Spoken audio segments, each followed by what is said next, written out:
Hi. Hi. Hi. Thank you for being here. Thank you for having me. Thanks for coming today. Maybe I'll start off saying a few things that might start some discussion. So this play started when I was in school here 5 years ago, that the graduating piece of school is you make a 20-minute piece. And actually the first thing that inspired it was just I saw a man in Chinatown and I wanted to play him. And so that's why I made this character of Rosang. And then I thought about, I didn't take a real event to inspire the play. I didn't really take any real event. I just heard about these taserings or taser stories going on with police here, but I thought of a shooting, and I thought of structuring a play over like taking a split second with a bullet traveling across the stage and breaking it down into a full story. So that's where the story came from. And I met a heroin addict talked to me every weekend when I was working at a coffee shop.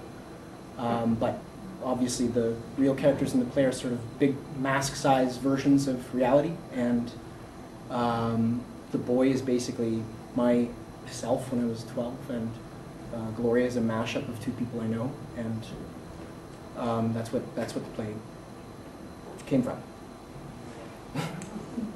I didn't feel like the characters were big mask versions of people.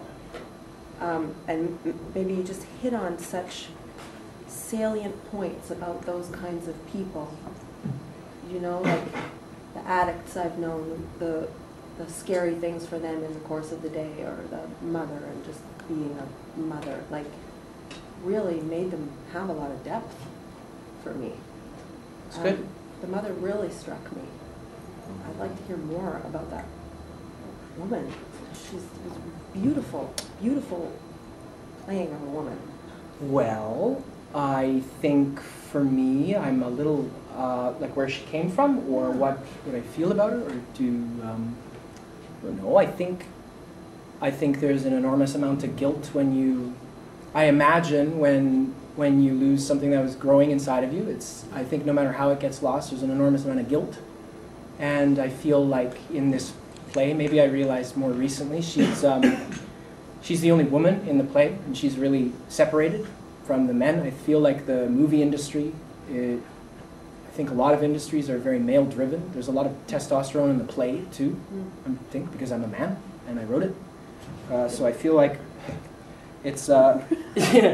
And I feel like when we get into her side in the corner, she's the one who gets to sit down and breathe a little bit more, and I feel really, it's like a break in the play a little bit too for her to just sort of combat her tragedy with humor. She has a good sense of humor, and she didn't want the baby in the first place, and so there's an enormous amount of guilt. Like she didn't want it when she first had it, and her partner convinced her to have it and promised her that things were going to come through, and she felt like a little girl listening to the man who was promising her these things, and she felt kind of pushed into a corner, and I think it's just horrible. What? I think it's pretty horrible. You've been touring this show a lot. I mean, I've been hearing about it for more than this run, and I wonder, is that true? Am I wrong? Yeah, it's been, I think, relative to shows that don't tour, I don't know. Yeah, well, it's maybe, I guess this must be like it's been touring a lot.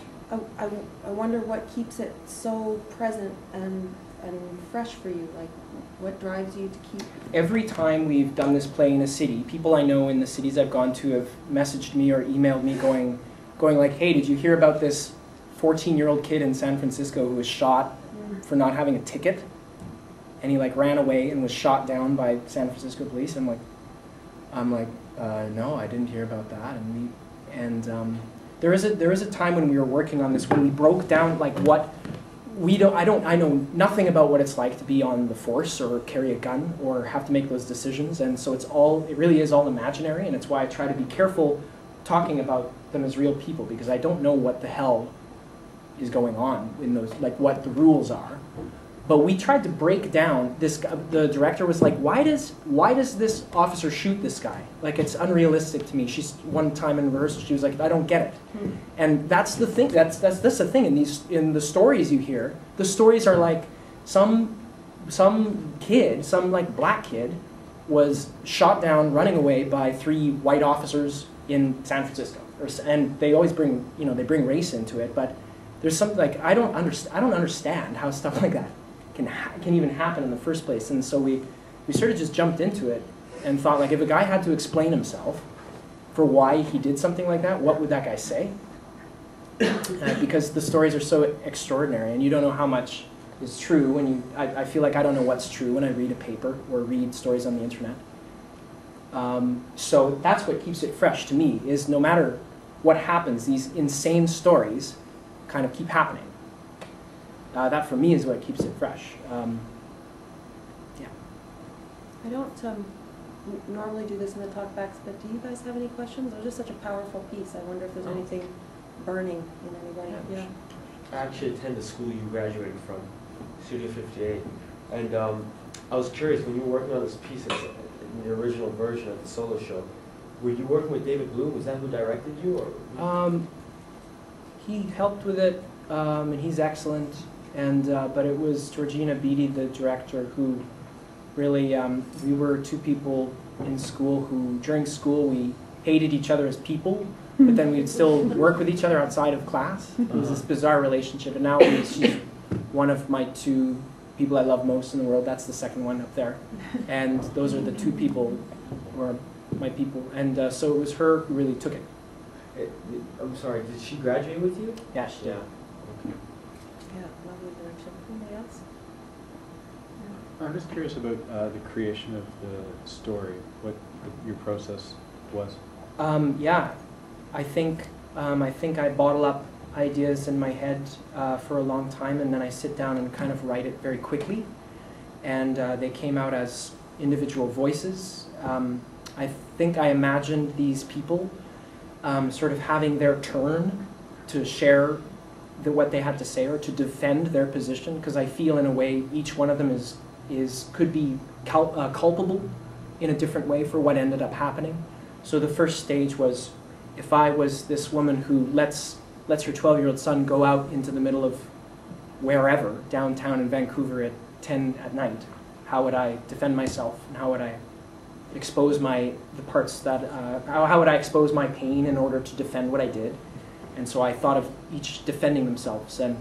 But I think as a general rule, I kind of barf stuff out really quickly, and it's like you look through to see what works and then put it into a more structured, a more clear thing. Does that answer your question? Yeah. I'm curious if it's writing or like playing in the characters. Well, if other people are helping you structure it. Yeah. I'm speaking from trying to write my own show. Right. And lots I think a lot of, especially with solo work. Do you have any advice for emerging artists? Yeah, or for other I think all writers write differently, and I don't know how to write either, and I always ask advice because people's processes are different, and everybody goes through blocks, and it's a really weird thing to do for a living. And I think my way of working on this piece was to have Georgina talk back with it often, and we did do some improvs where there was a stage of this where we needed to restructure the whole play, and it literally was like, I'm gonna make up something really quickly and throw it on its feet and see what comes out of it if we improvise. And so, but for me, I think, if I'm ever teaching writing, one of the things I really say to people is to just the cure to writer's block is to just get up and write, or to sit down and just go for it, even if it's really bad at first, and just write something and get something out to see what comes out of it, especially if you wake up in the middle of the night or if you're up late, because the subconscious is where stuff should come from, and to really get it out, I think is what I believe in. Even the writers who say they start a play and write one draft and it's there, like Pinter and Albee say they do that, I can't imagine that. I can't really buy that. Maybe they're just incredible or something, but even they say they really bottle up stuff and get their imagination going on walks and stuff to let go of themselves, to let it come out. So it's a hard thing to answer because I think everybody really, really, truly works differently. It's tough. Yeah. That's about twice our allotted time. I'd love to keep talking to you, but thank you so much for doing this, and thank you for just a beautifully realized piece of work. Thank you.